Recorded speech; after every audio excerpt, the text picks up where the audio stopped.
trouble with being truthful and honest and things like that is it can come back to haunt you, can't it? And that's really the problem now that's facing, of course, the Sussexes, Harry and Meghan.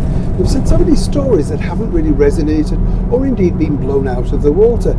Everything, of course, from the secret wedding to apparently Prince Harry, well, shall we say, elaborating certain elements of the truth in his best-selling book Spare, which now could be very detrimental, of course, towards his visa application, which still could be exposed at any given moment. But now the bigger problem, which is really proving very difficult, of course, is a money-making scheme that both Harry and Meghan felt there was still some mileage inside.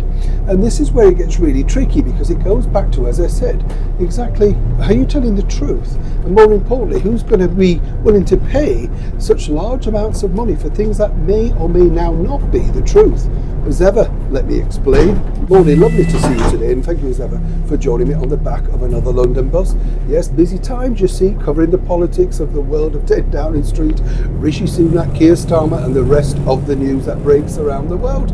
And as I often say here on the show, people say, Neil, do you have time for all of this? I do, because I enjoy it, and it's lovely, having all the friends that I've made here on this channel. But we do make it, or should I say we, I mean the royal we, I make it as and when we've got the gaps in the day, I was talking to a lady the other day when we were filming out in Hyde Park. She said, Neil, I thought you had a full crew with you. I said, I am the crew. That is me. I'm the crew, along with the flask and the jammy dodger. You've got to bring your own catering. Yes, there's no black cabs or silver cars for me on this job. No, as you can see, travel with the people, find out what the people want to hear about. That's my motto. Now, that's maybe, of course, what Harry and Meghan should have simply done, because as we now know, Prince Harry's got a huge problem on his hands for the fact that apparently he's not been too truthful in his book Spare. And it gets even more interesting than that, you see, because now, as we know, certain publishers were relatively interested at points in the life story of his wife, the former cable TV actress Meghan Markle. But here's where it gets tricky. On these very tentative meetings that they've had with Meghan, they're very concerned, and as ever we have to say allegedly, that these stories could be rebuffed. Particularly stories, say, concerning her early childhood with her father Thomas Markle, and of course things like even working on the cast of the cable TV show Suits. As we've seen, you see, the cast members, well, they have no sort of loyalty towards Meghan, even though of course she invited them along to her wedding to fill the pews when she had no family members. You get the picture. So the big money deals, a little bit like the podcasting thing with Lemonada, the big money spinners have really been blown out of the water, but now apparently the fractiousness has turned towards each other.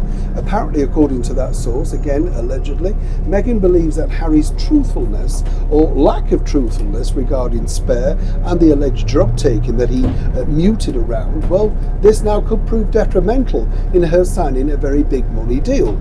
Of course, moving forward and speaking hypothetically, if she was single, that really wouldn't be a problem, would it? And perhaps really that's what certain people might be waiting for in the future, including publishers. But for now, the story goes that His Majesty the King was worried sick about whether Meghan could write a tell-all book. But truly, as publishers now believe, who really would believe them? And who else is to blame but those two?